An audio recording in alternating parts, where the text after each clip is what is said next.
Okay, we're setting up for next week's Lego session, and I'm kind of pleased with this. This is the Hailfire Droid Gear in use. I've been wanting to use this forever, and I think I finally figured out a way to use it. You know, sometimes you've got these parts and they're so cool, you just don't know what to do with it though. And Danny made a Stargate. I think that I can make a mini merry-go-round using the Hailfire Droid Gear. So this is it. It's being used more for the track than anything else.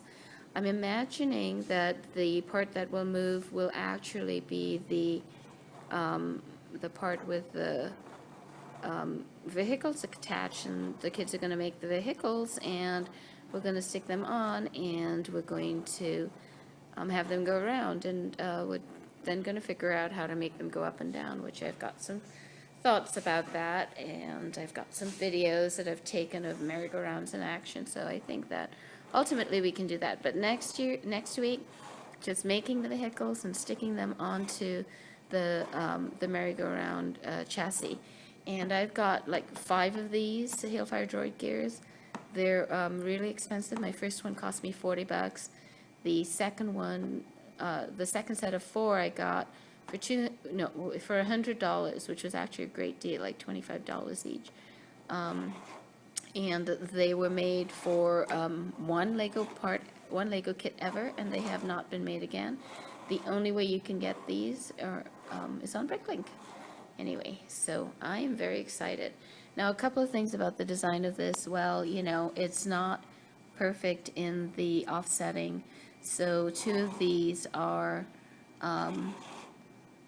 off, have only 3 overlapping holes, and 2 of them have 4 overlapping holes. Is that not right? Something like that. Anyway, but I just made sure that the ones up here, you know, were over the same amount. So hopefully that's not going to cause a big problem when we try to do it. I'm trying to think about how that is actually going to look. But anyway, I'm excited. If we were to think that we need a top to that, this is what it would look like. Again, I'm still not sure about whether we need that or if we'll just put a motor down here and rotate it.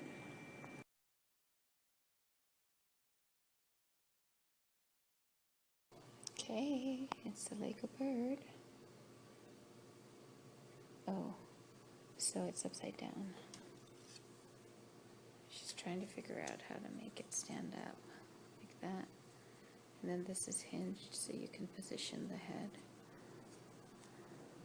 And there's the tail feathers. So it kind of looks better from the ground, looking up at it as it flies by.